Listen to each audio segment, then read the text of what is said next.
Dímelo, Fiebru, nos encontramos en una vez más aquí de Stream Drag Photo, en esta ocasión con una entrevista bien interesante cuando hablamos de los principios de la programación en Puerto Rico. El señor Isidro Pérez es uno de los top 3 que comenzó con la vuelta de la programación aquí en La Fiebre en Puerto Rico. Este contenido llega gracias a la buena gente de MECTEC College, teoría y práctica, la fórmula del éxito. Gracias también a la buena gente de Polluelo Auto Corp. Gracias a LP Fast Electrical, los líderes del peritaje. ¿Necesitas un perito electricista? LP Fast Electrical, www.lpfastelectrical.com. Gracias también a la buena gente de Liqui Moly, porque todo lo que conduces funciona mejor con Liqui Moly. También gracias a De la Cruz Motorsports. No pierdas la señal de tu trigger, utiliza los productos de la Cruz Motorsports. Y si quieres establecer la moda en el dragueo en Puerto Rico, Willie Monster Shirts tiene la respuesta. Corillo, como ya les dije, Isidro Pérez, tienes que separar tiempo para escuchar este contenido, gente. Sin duda alguna, una leyenda de los 90. Y sin más que decir, vamos a la entrevista y espero que se la disfruten. Saludos, amigos fanáticos, nos encontramos aquí una vez más en un contenido de Stream Drag Photo, que yo voy a llamar esto tan lejos y tan cerca, porque este caballero que vamos a estar entrevistando en el día de hoy es uno de los OGs de la programación en Puerto Rico. Estuvo radicado en los Estados Unidos por un tiempo, yo lo hacía viviendo allá y me doy cuenta que en una conversación vive básicamente, ¿verdad? Súper cerca, 25 minutos, no más de eso. Así que nos encontramos aquí con Isidro. Te voy a agradecer, ¿verdad?, que me des la oportunidad de saludar a esos fanáticos de los 80 y de los 90 que recuerdan, ¿verdad?, a Isidro.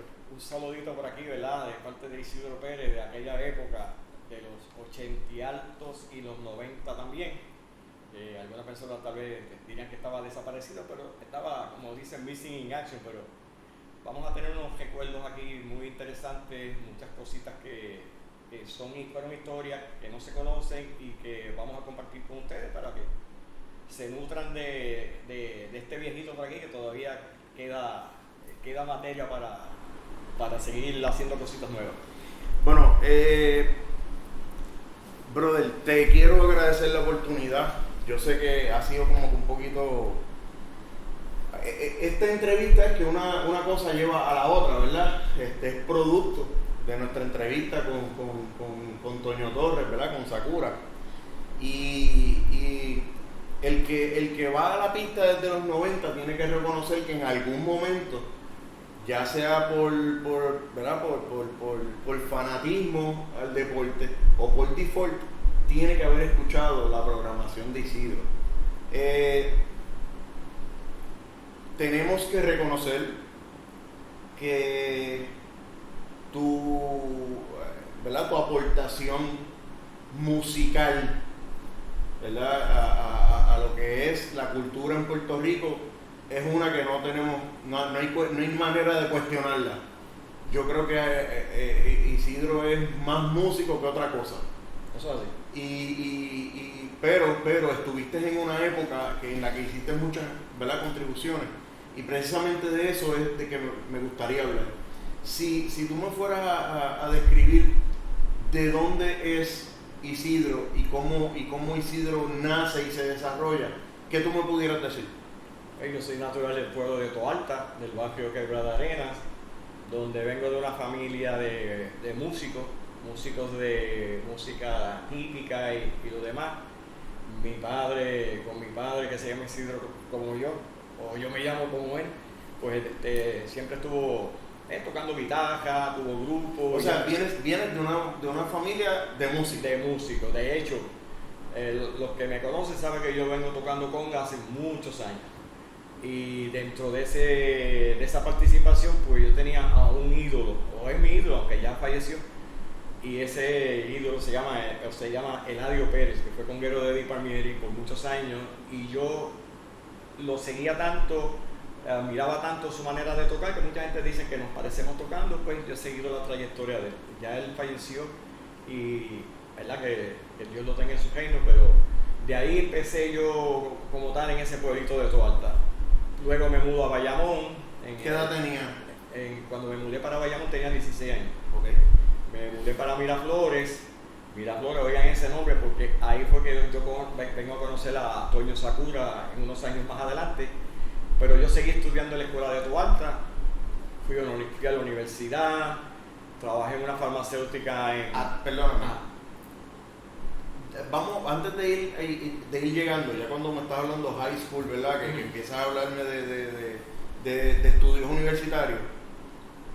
¿Tienes algún tipo de relación desde familiar que te he ligado a la industria automotriz, a la fiebre?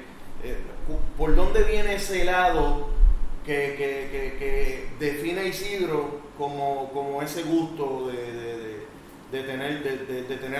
ser un apasionado a los carros? Como te comentaba, pues mi padre tuvo varios carros que eran bastante rápidos, que en aquel momento, en los 70, 72, tener un Demon 340, pues eso era respetado. De hecho, mi primer carro fue un Demon 360, ese fue mi primer auto. Y de ahí siempre me apasionó porque me gusta sentir que cuando toco el pedal, sentir power. ¿Habían fiebros en tu casa?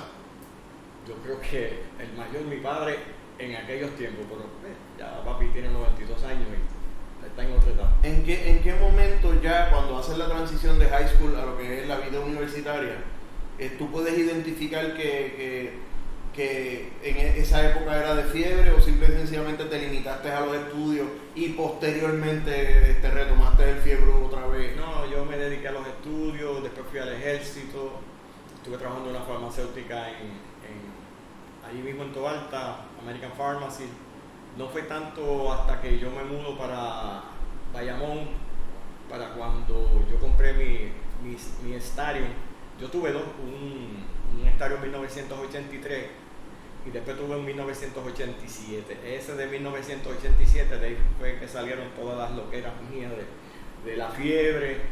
Conozco a Ñoqui Franco, conozco a David Tulu, conozco a un montón de personas de esa época que fueron pioneros en cada cual en lo suyo. Y yo empecé como dicen, a traquetear con el carro mío y empecé a hacer cambios. Ese primer Starion del 83. Ok.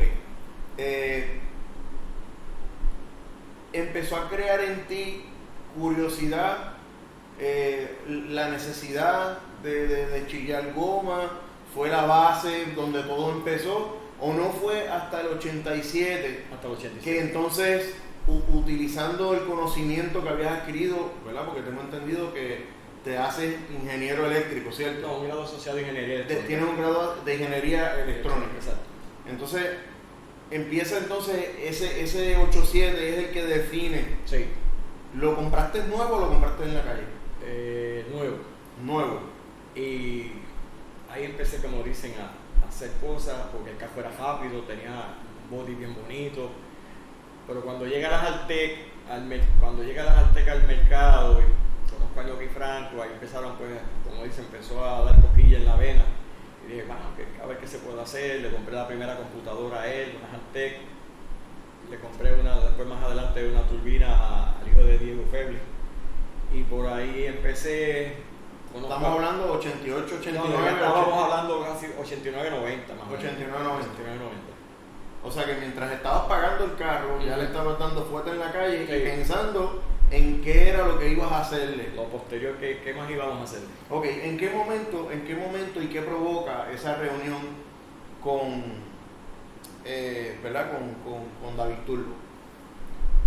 De verdad yo entiendo que era cuando ya estábamos trabajando el proyecto del Sakura, que lo conozco. En el momento que lo conozco no me acuerdo, no sé si fue, tal vez pudo haber sido en el negocio de Ñoqui Franco, que es el licenciado que distribuía las Altec acá en Puerto Rico inicialmente.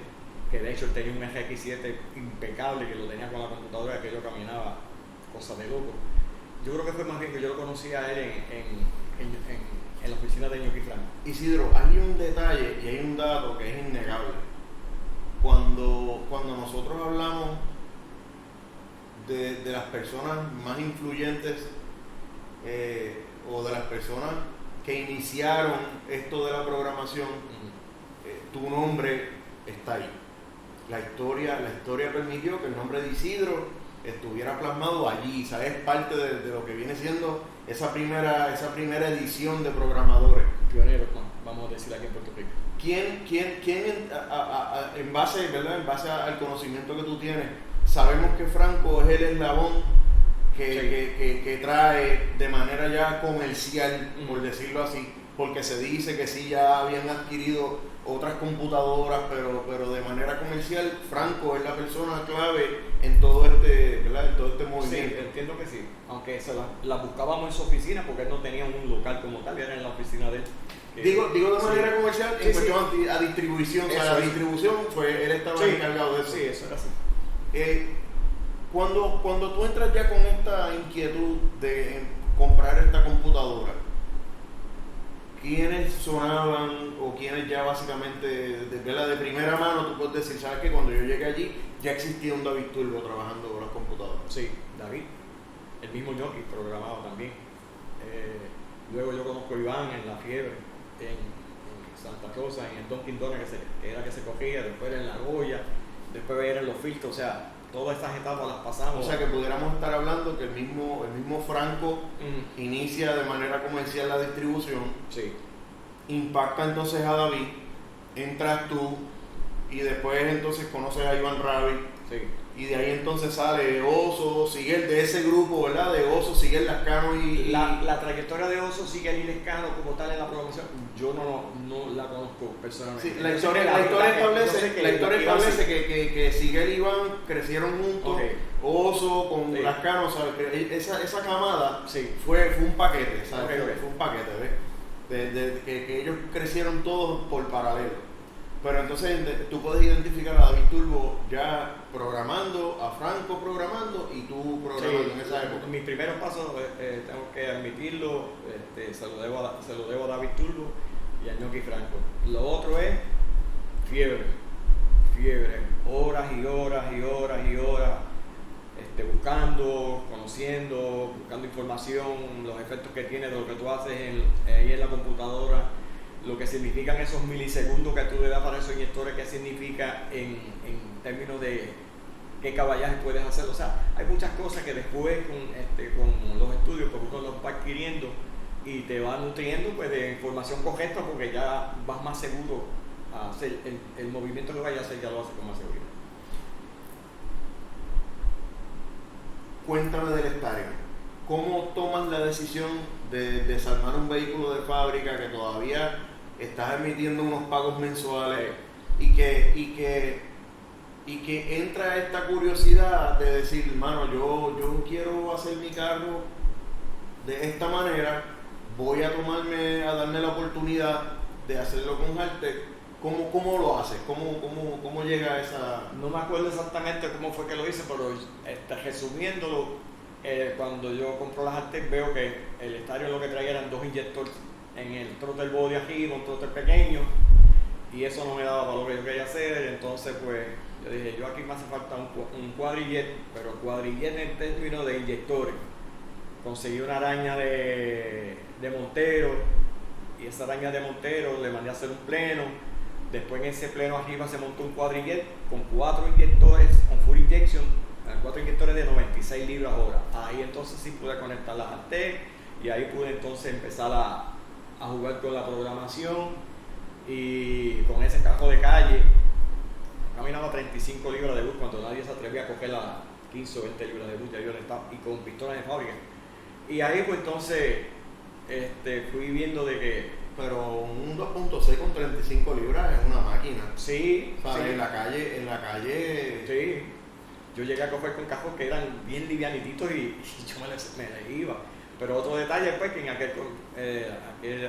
aquellos tiempos no conociera, que pues tenía que haber hecho un cambio en el intercooler, pero eso vino posterior cuando ya se trabajó en esa cura, pues entonces ya se trabajó con un intercooler y otras cosas. Y todo es una evolución, uno empieza poquito a poco, pero uno va evolucionando y se siguen abriendo campos, uno empieza a conocer más gente y aprendiendo.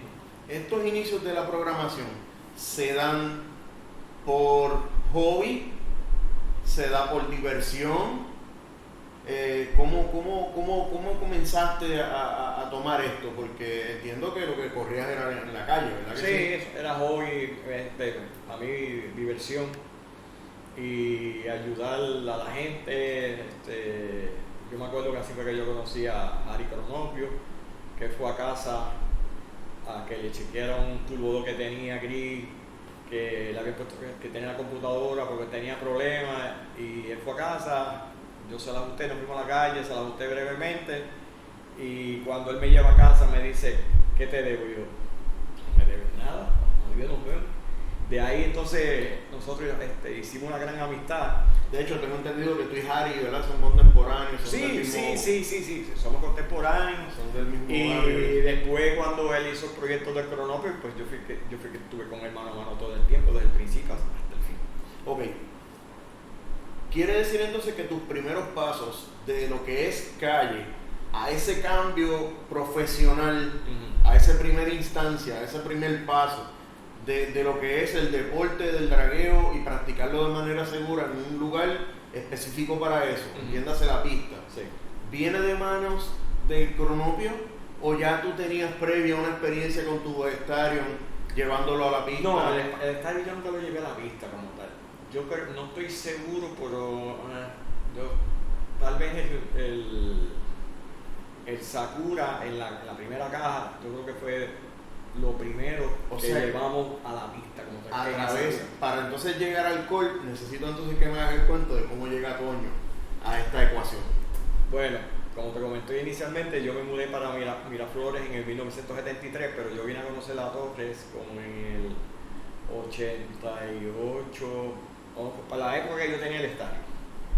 Y ahí ya yo había... Perdóname, que de hecho, enlazando eso con lo que él me dice en la entrevista, ya él venía coqueteando con esa plataforma de 4 cilindros 2.6. Sí.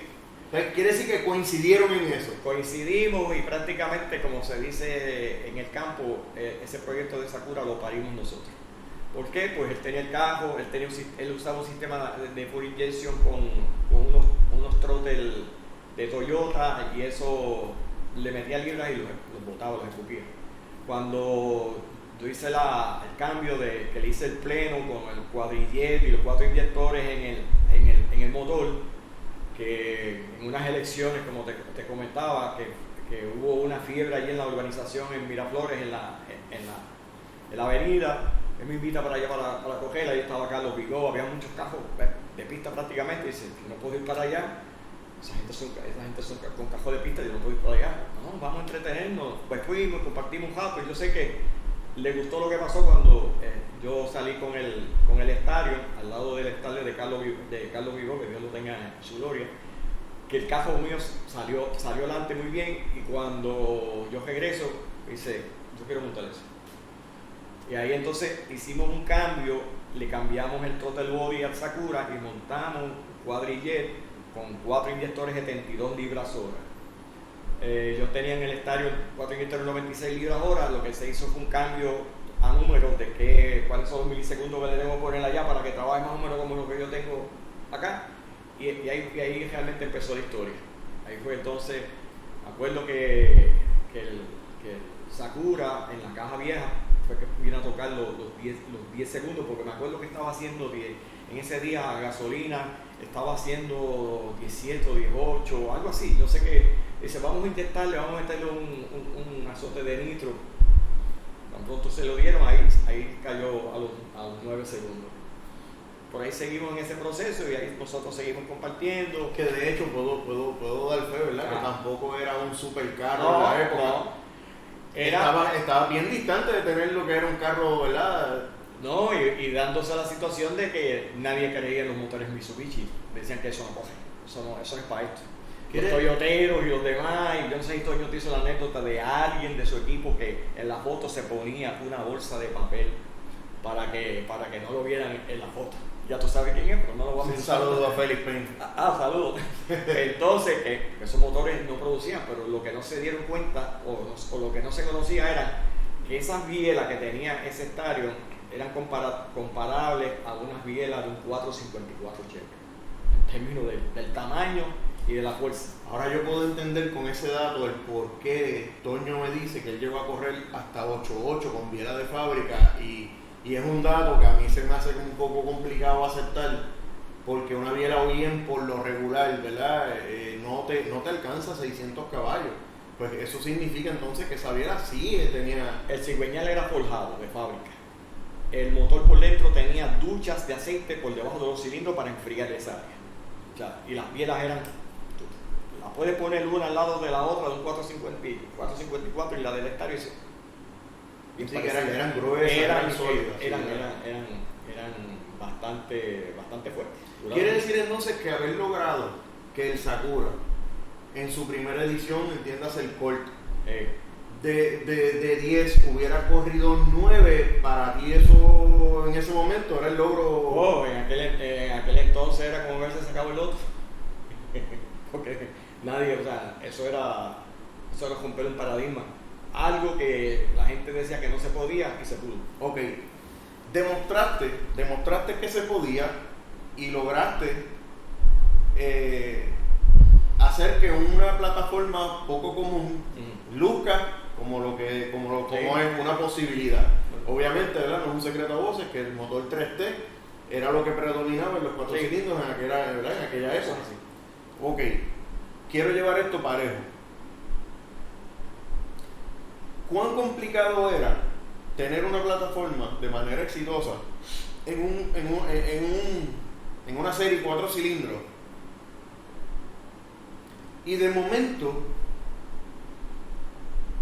llega la oportunidad de que Harry monte su motor rotativo y que sea entonces Isidro quien entre a escena a trabajar con Harry de primera mano. ¿Cuán complicado para ti fue en ese momento que ya tú venías con una receta de lo que es correr en 4 cilindros, que piezas aguantan, que no aguantan, versus un motor 3CB que de por sí es delicado, que un tirito interno es que jaja una tapa?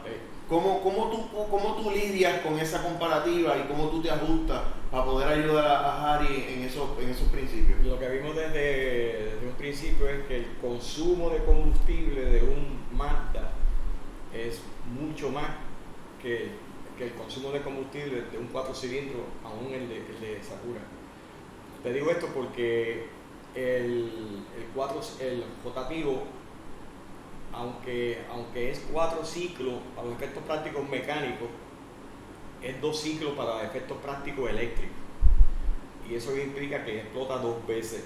Eso aparece en los libros de Racing Beat, y es un detalle que pues yo tuve una conversación con ellos en Racing Beat, porque irónicamente cuando tú le pones una pistola de tiempo a un 4 cilindros puesto en 4 ciclos, te medía las revoluciones que exactamente te medía el motor. Pero si tú ponías eso en 4 ciclos, a leerlo en el rotativo, te leía el doble de revoluciones. Raro, pero sin embargo, tú lo ponías a leer, lo ponías como 2 ciclos y te leía las revoluciones como es. Por eso que comenté de que el rotativo es 4 ciclos mecánicamente, pero 2 ciclos electrónicamente.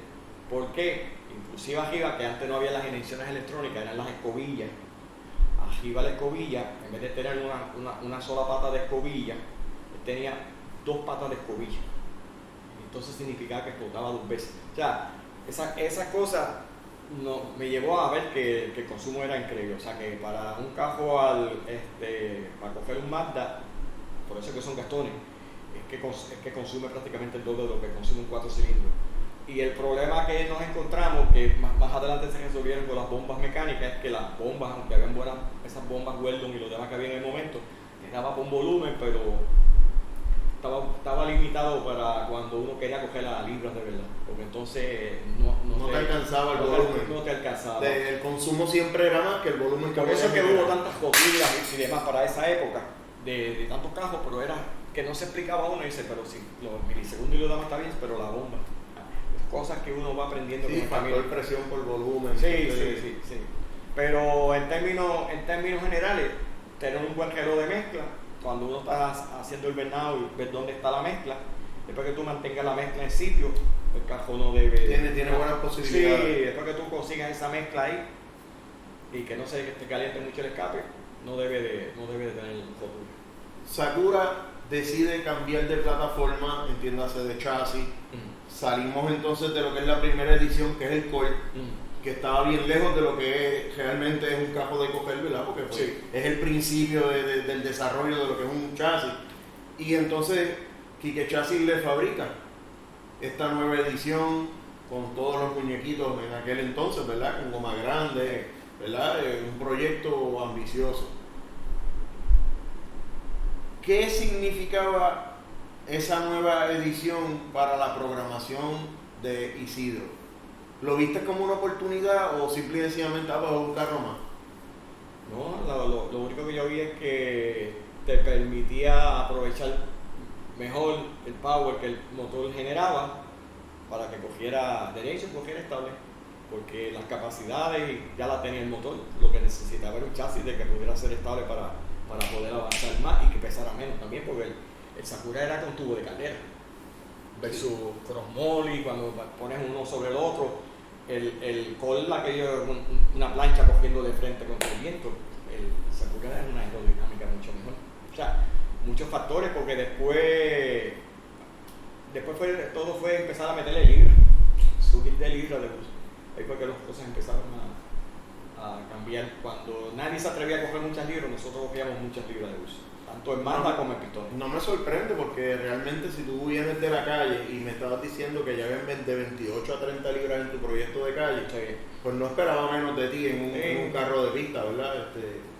Sí, así, eso es así. Y las turbinas en aquel entonces pues eran bastante buenas para aquel momento, pero versus las que hay ahora, que son la famosa Eje Gordo, aquella, la P69, la 70, la 72, la 76. La T76. Nosotros usábamos en el de Cronopio la T76. Esa por excelencia fue el turbo de muchos años de todo el mundo. Muy bueno. Turbonetti T76 era la perfecta. De hecho, se fue evolucionando. Yo recuerdo que todavía habían 2 o 3 con T72, eje grueso, ¿verdad? Sí. Y entonces, pues después cuando llega la evolución de la 76, ahí fue que entonces hablamos de 7 segundos en un carro, ¿verdad? Que de hecho yo siempre insisto, ¿cómo es posible que tú ya aparezcas con una 76 ahora a cualquier taller y digas que quiero coger 7 y te la boten para el lado? La T76 coge 7 y puede coger bastante bajito de los 7. Porque yo creo, si no me equivoco, la que Toño tenía en el Sakura en esa segunda versión era, no sé si era una T76, no era una turbinota. Y Toño ya, o sea, cuando se hizo los 7 por primera vez, no creo que se estuvieran cogiendo en las libras que después se le metió, no estoy seguro si eran 30 y tantas libras, pero después fueron muchas libras.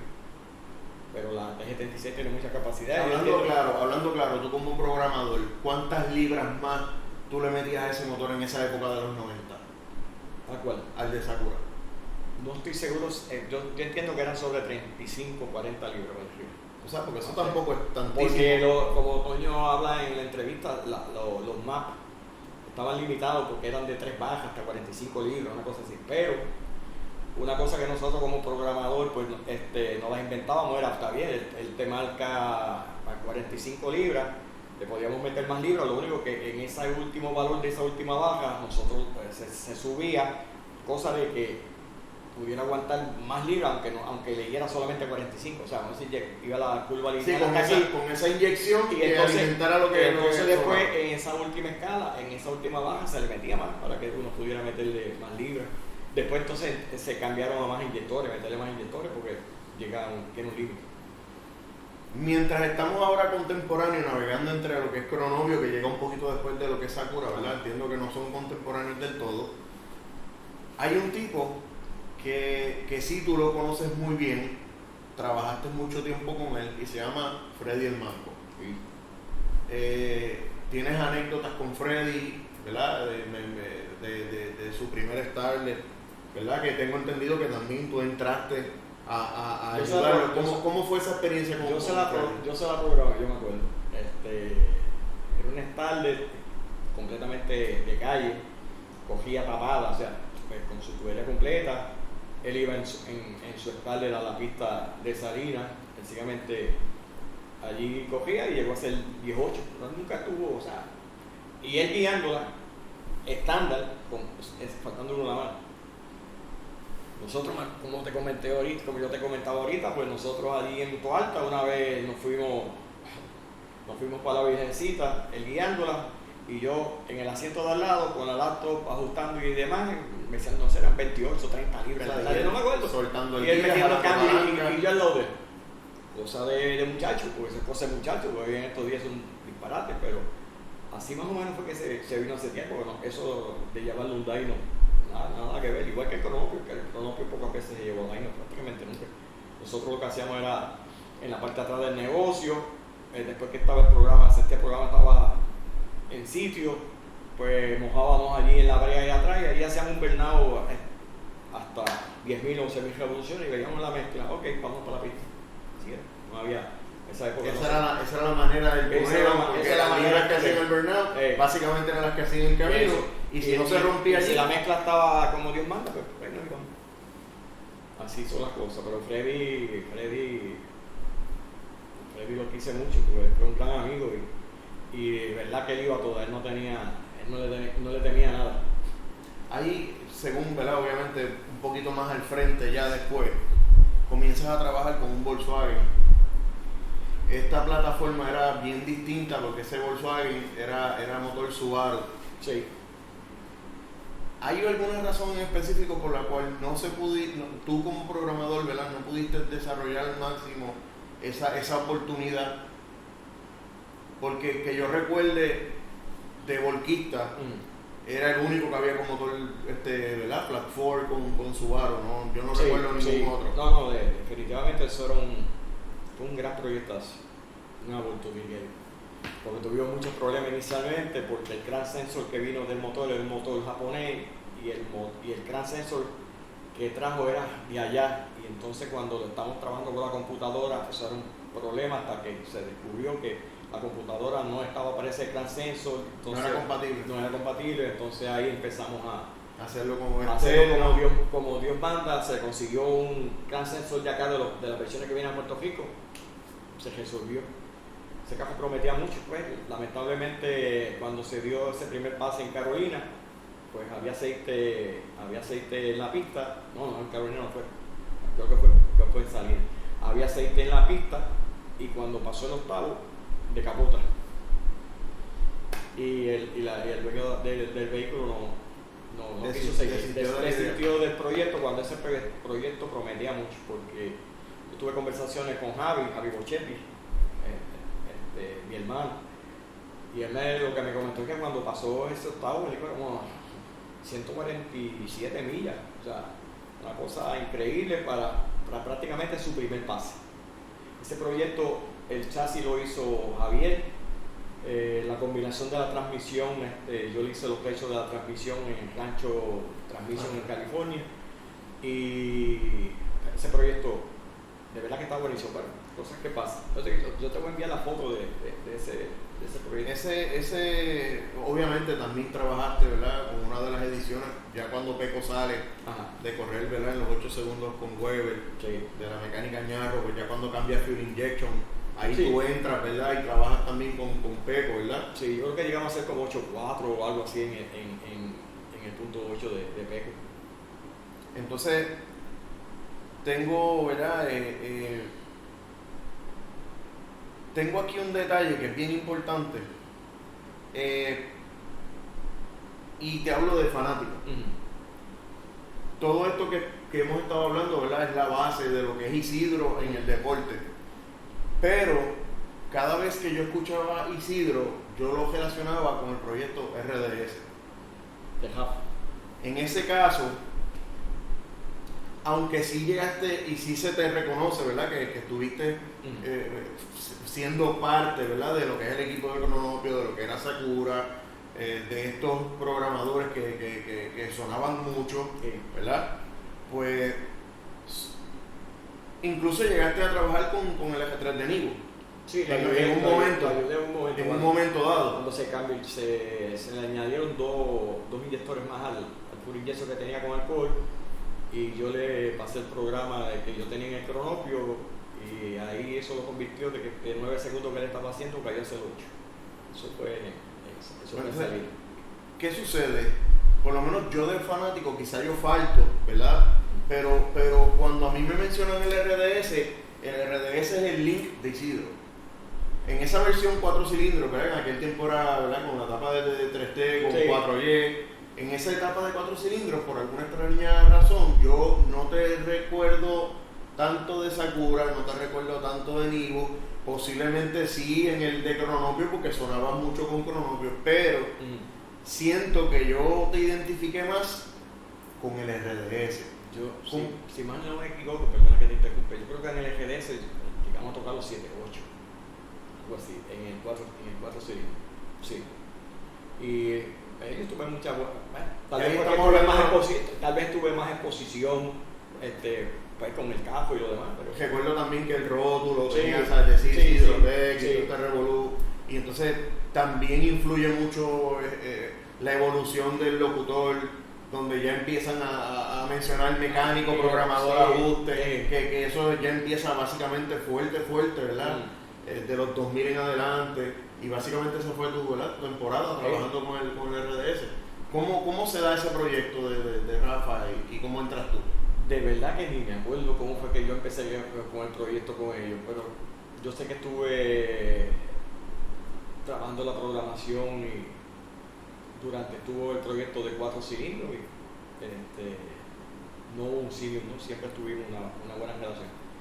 Después, cuando no sé qué problema él tuvo allá con su proyecto o demás, que él decidió cambiar los 6 cilindros, pero no supe nada más después del asunto, pero cogimos varias veces muchos eventos. Más, yo me acuerdo una vez en Salinas que se creó una preocupación de que el carro estaba foto, y yo pues como tenía una buena grabadora, yo me acostumbraba a grabar los pases de los cajos saliendo, y se iba a dar un pase donde esperaba que él rompiera tiempo, y yo veo que el carro hace el burnout y tal, y me paro al lado cuando él se estaciona, que pone el carro en primera, oigo que can o otro can. Cuando el carro salió apagado y metió el millaje y lo demás, pero no, este carro está foto. Después, cuando yo me retiro, chequeo el video en un carro, me metí a oírlo y digo, no, este carro no está foto, este carro salió en segunda, pero ya el carro lo habían montado en la flatbed. Yo me acuerdo que eso fue para las veces finales, o sea, que fue muchas cosas que los 3 motores no pudieron descubrir en aquel entonces, porque eso es un comentario mío acá. Casi los 3 motores que habían en aquel momento, Vilito y los demás que eran, no podían casi salir de hoy, porque salían para todos lados, pero menos para adelante. Para mí, el problema estaba en el problema con la relación de la transmisión de esa primera.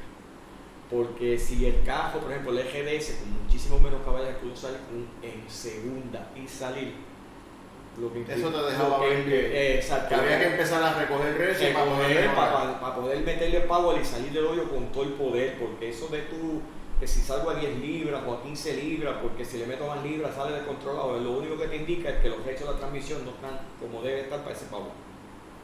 Pare de otra. Si uno busca la relación, porque en aquel entonces me acuerdo que Warren Johnson tuvo una que se pasaba acá en Puerto Rico y él trajo un montón de transmisiones y las vendió acá, pero la gente estaba como perdido, pero estas transmisiones los hechos son bien bajitos, porque el caballo que tenía esos motores, pues entonces tú necesitas, y eso se vino a descubrir más adelante, ¿verdad? Porque todo en la vida es trial and error, pero Si esos motores hubiesen cogido con unos ratios más bajitos desde la arranque, hubiesen hecho unas historias increíbles. Ya llegando a esta etapa del RDS, cuando el RDS desaparece, también Toño cesa, ¿verdad? Cesa operaciones en el 2002, 2001, cerca de los 2000, ¿verdad? Y entonces, por alguna extraña razón, desaparece Isidro también. De manera relevante. Sí. A lo mejor una que otra vez viéndote en la pista, pero ya esa programación de Isidro desapareció. Sí. ¿Qué pasó en la vida de Isidro que lo llevó a tomar la decisión de decir, pues mira, me voy a aguantar, me voy a abstener de continuar trabajando? Como te comentaba ahorita, antes de que empezáramos la entrevista, pues yo siempre he trabajado. Yo en energía eléctrica estuve trabajando muchos años. Yo en energía eléctrica estuve cerca de 32 años trabajando. Y es más, estaba en la música. O sea, pues sencillamente dejé ese hobby por ahora y seguí haciendo lo mío, mi trabajo y la música. Porque pues en eso no me quité hasta que hace como 6 meses que realmente me retiré de trabajar. Y la música no me retiraba. Eso de la música me retiraré cuando muera. Pero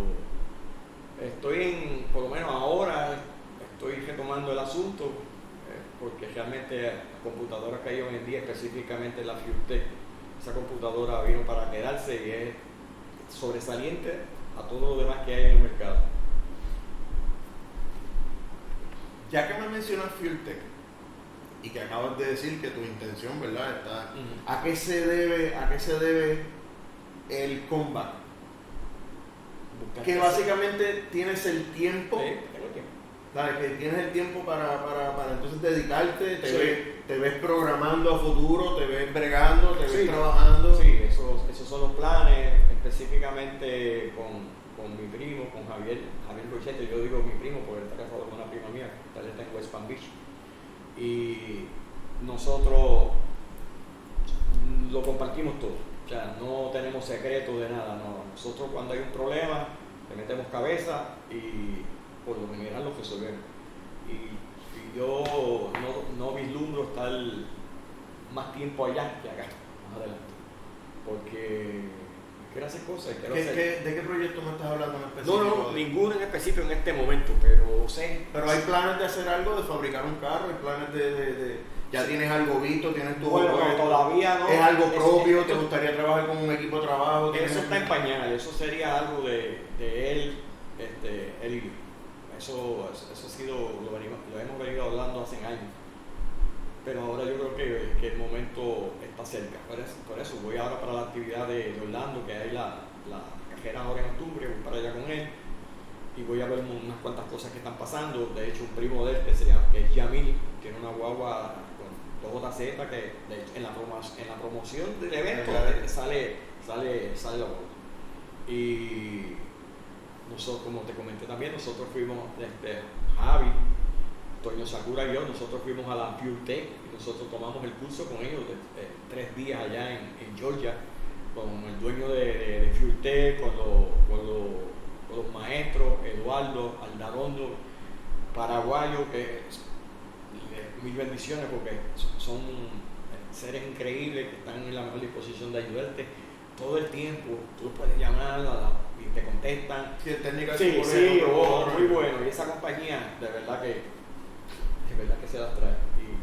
Y a base de eso, pues nos motivamos mucho, porque cuando fuimos allá, como te comenté, fuimos los 3, Toño, Javi y yo. Pasamos unos días increíbles y entonces pues la mente empieza a volar, porque lo que ahora es un sueño que se vea como imposible en el futuro es una creación, porque de ahí es que salen los inventos y las cosas grandes de las mentes. ¿Tiene Isidro suficiente data en su disco duro que si él la procesa a través de un equipo moderno, porque los números no cambian, números son números, precios son precios, caballos son caballos, circunferencia es circunferencia, ¿verdad? Y los mismos 1320 de los 90 no han cambiado.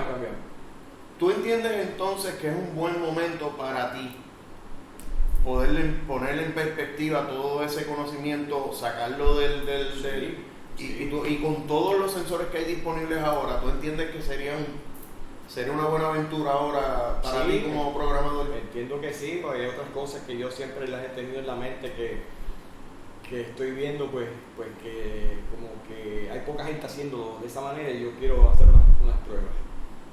Yo soy fanático o yo soy creyente de que tal vez tú puedas hacer mejores tiempos usando gomas más pequeñas de las que se están usando.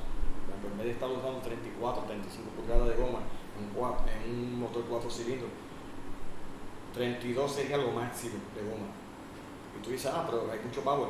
Hay manera de a número tú sacar qué relación de transmisión, qué diferencial tú puedas utilizar que haga el efecto de esa goma grande en esta goma pequeña, pero esto tú tienes que saber los números. Y esa espinita la tengo dentro hace tiempo, porque he visto que funciona. O sea, funciona. Si tú tuvieras la oportunidad de que alguien te asigne un presupuesto para hacer un proyecto, ¿cuál sería esa plataforma que hoy día Isidro diría, me voy con este motor? ¿Qué te atrae? Hay dos motores que me atraen de los 6 cilindros. El 2JZ, que eso es por excelencia, pero el otro es el de los Nissan V6. El V6 eso es un motor también. O sea, ya te iría en Grandes Ligas en 4 cilindros. No, estoy hablando de 6 cilindros. En 4 cilindros, mira, yo te diría que si ese mismo motor 2.6, porque Toño consiguió un motor de eso, pero que venía con doble palo, que era una versión australiana o algo así.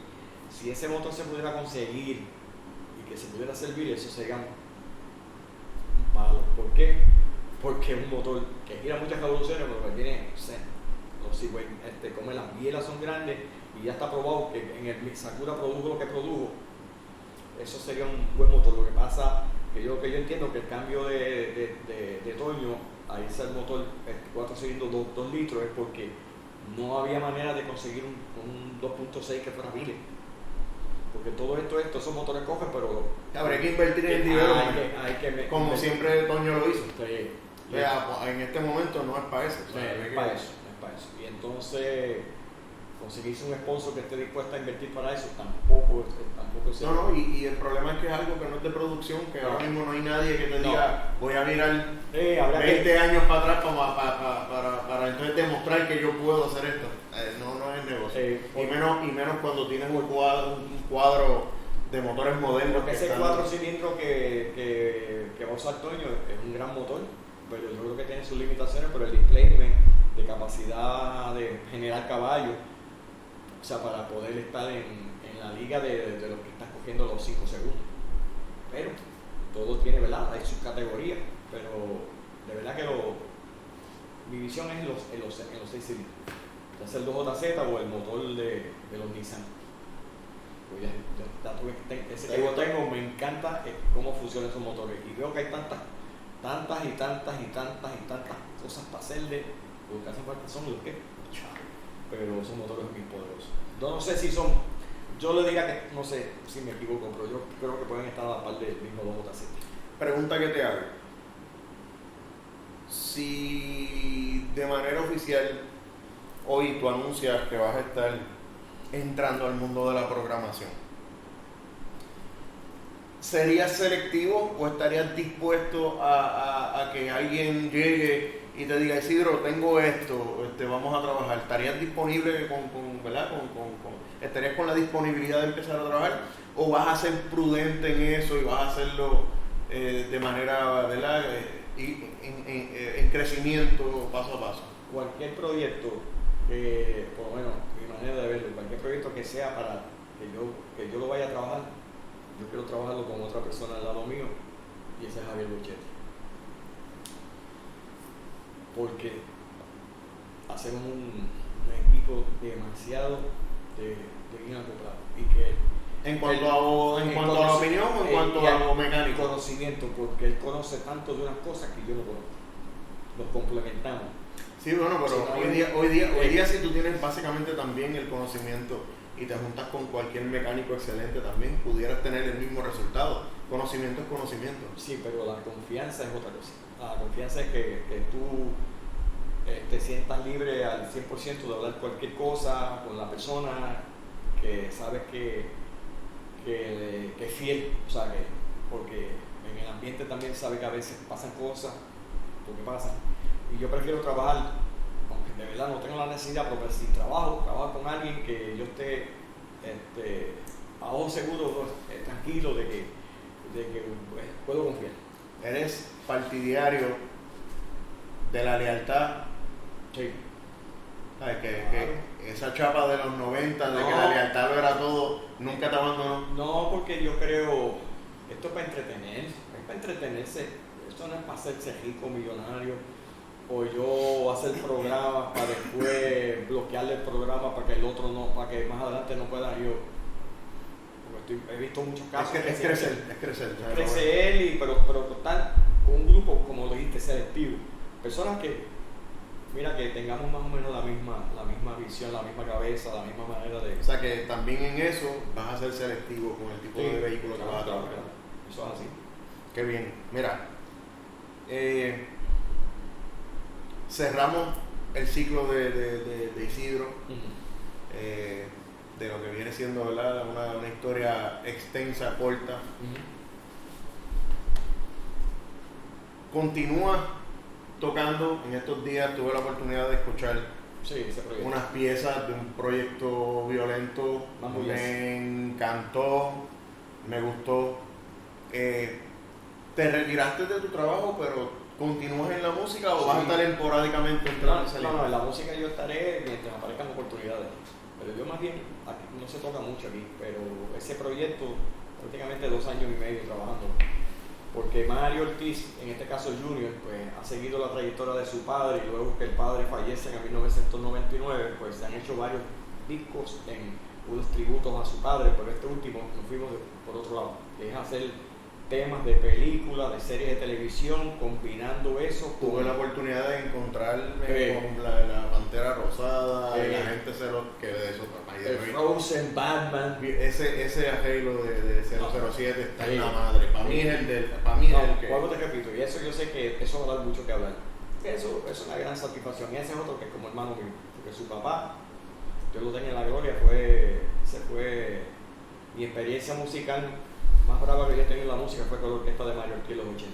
¿Has tenido la oportunidad, ¿verdad, de tocar con Gilberto, con muchas personas? Hemos compartido, pero tocar con su grupo no. No, pero sí ha sido parte del programa de Gilberto. Sí, entonces ya como también con la Selecta, yo tuve una época con la Selecta. Ahí es donde te quiero llevar. Sí. Isidro es Isidro porque existió un Jaffy Levy también. Sí, pero Jaffy Levy fue posterior a Mario Ortiz y yo estuve antes de Mario Ortiz, yo estuve con Peter Conde Rodríguez para los 83 y también con Marvin Santiago para el 79 al 81.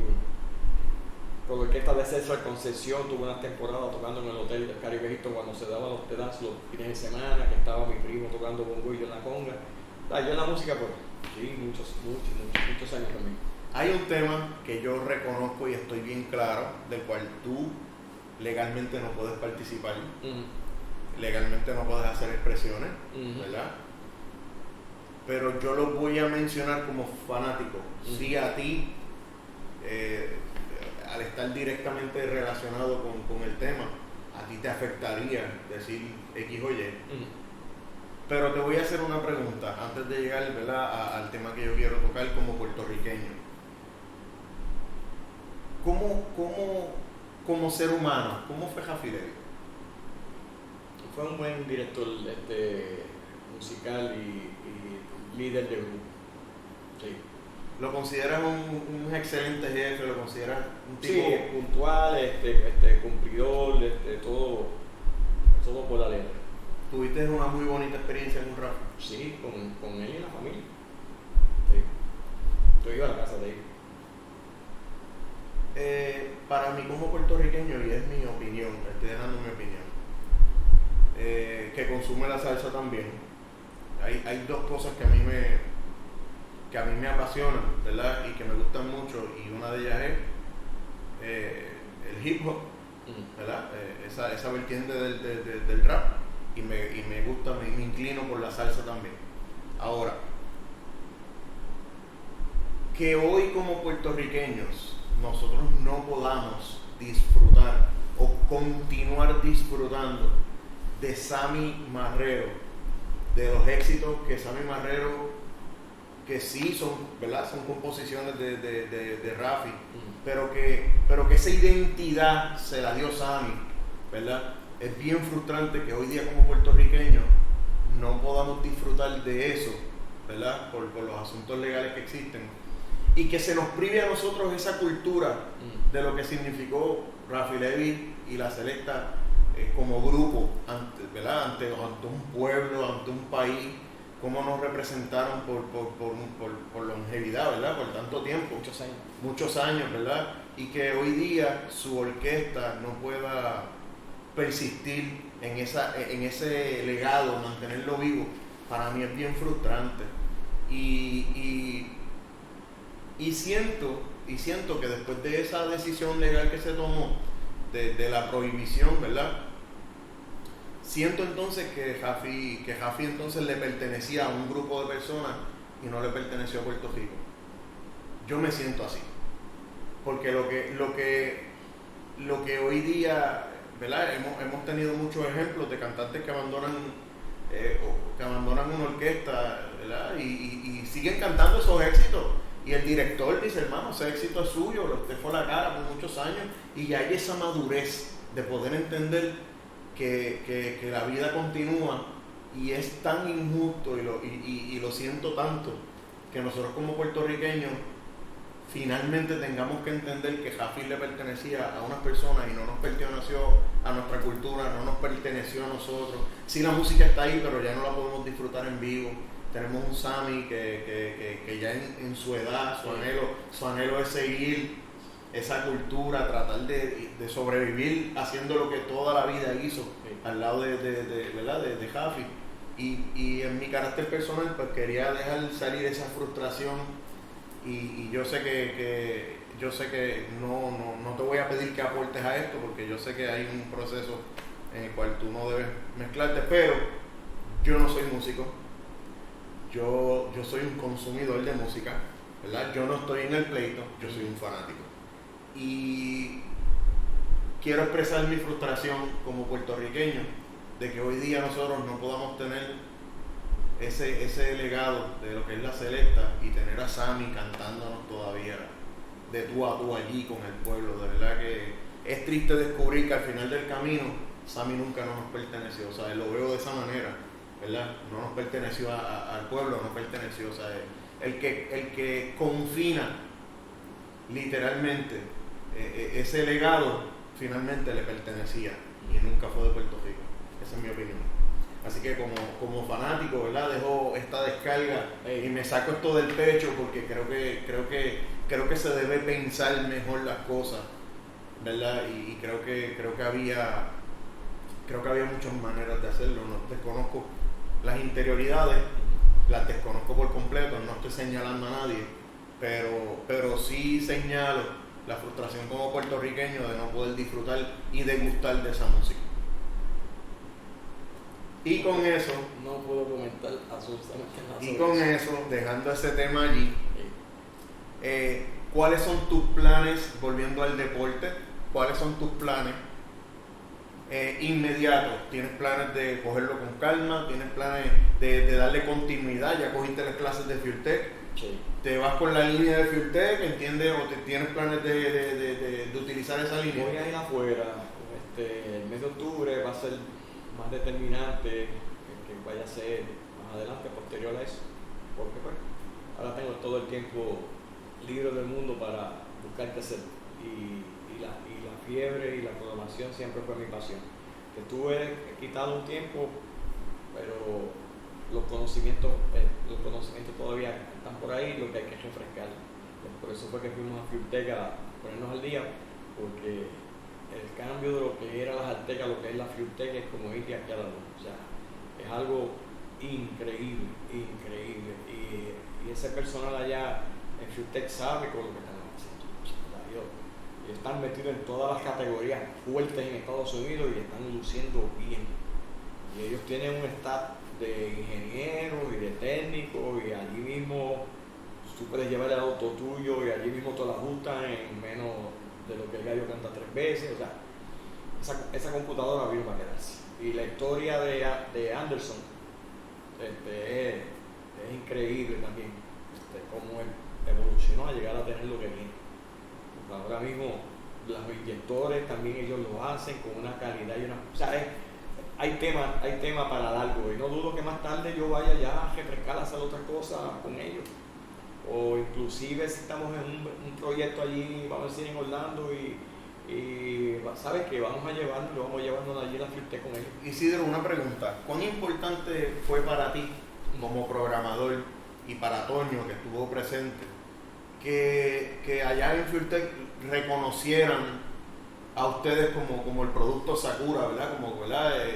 Que ellos, ¿verdad? Dijeran, mira, mano, de verdad que es un honor para nosotros que ustedes teniendo su producto nos den la oportunidad de que nosotros tengamos algo que enseñar, algo que presentar.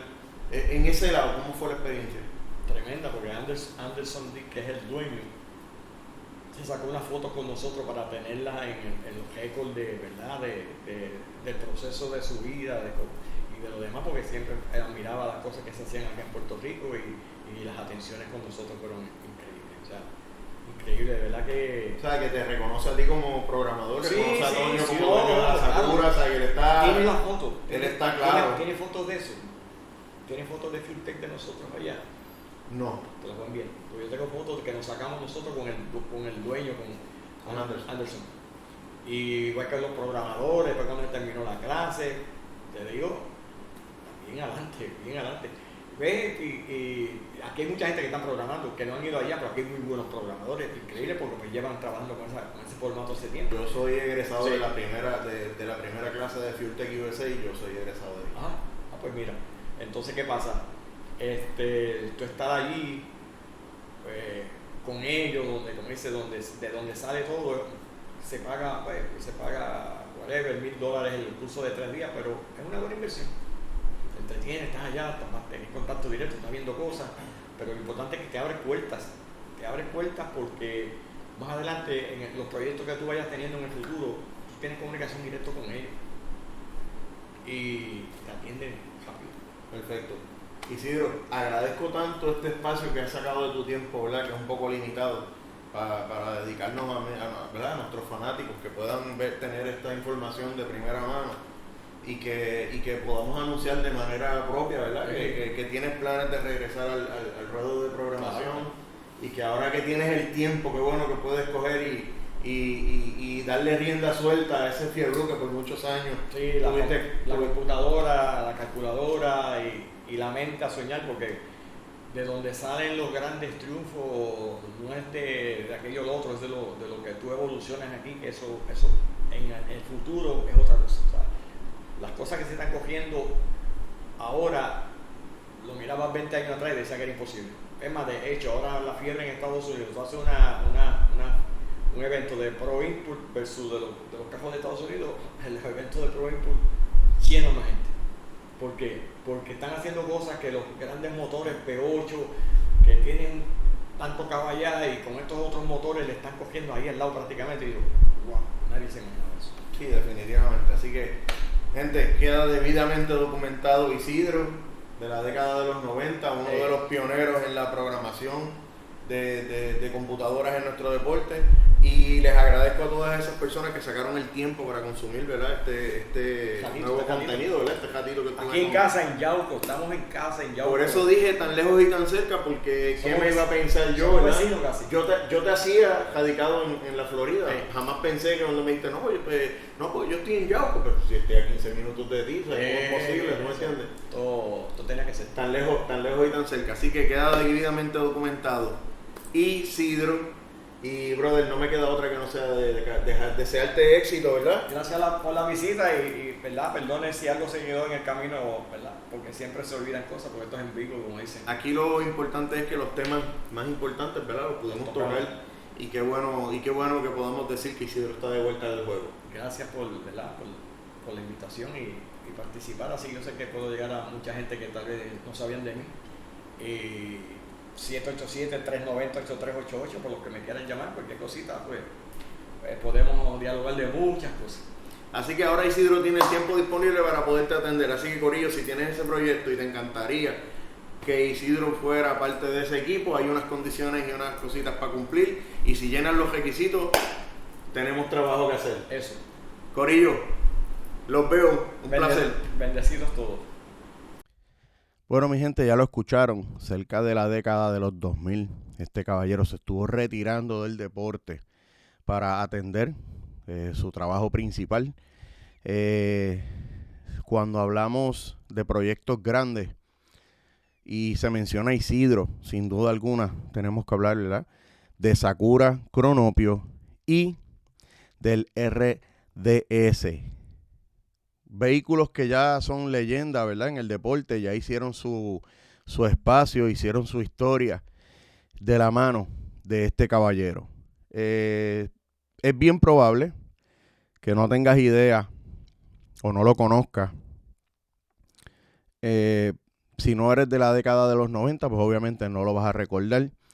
Pero nosotros tenemos ante nosotros no solamente un fiebrú que estuvo de manera exitosa trabajando vehículos en la década de los 90 hasta los 2000. También tenemos uno de los mejores congueros que Puerto Rico tiene en este momento. Un individuo que domina la escena de la salsa en Puerto Rico, y creo que este comeback es un aliciente para él definitivamente, ¿verdad? Ahora ya disfrutando de su retiro. Así que qué mejor que podamos ver a Isidro de vuelta ahora en esta nueva temporada, específicamente de la mano de los productos de FuelTech.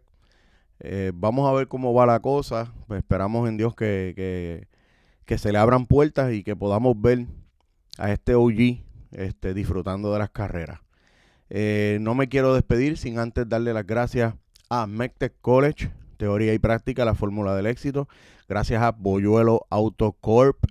Gracias también a la buena gente de LP Fast Electrical. Gracias a Liqui Moly. Gracias también a De la Cruz Motorsports. Y se añade Willie Monster Shirts. Gente, si tú quieres ser parte de todos estos auspiciadores que están respaldando este producto, no dudes en comunicarte al 787-518-2026. Mike Turbo Tech @hotmail.com, ese es mi email. Y estamos aquí para servirte. Bien importante que si no te has suscrito al canal, permíteme decirte que estás perdiendo el contacto con el mejor contenido que hay de dragueo en Puerto Rico en este momento. Así que, Corillo, bien importante, gente. Se te pueden olvidar muchas cosas, pero no se te puede olvidar que Dios es bueno y que Dios está ahí para ti. Corillo, los veo en la próxima. Así que pendientes que la próxima promete.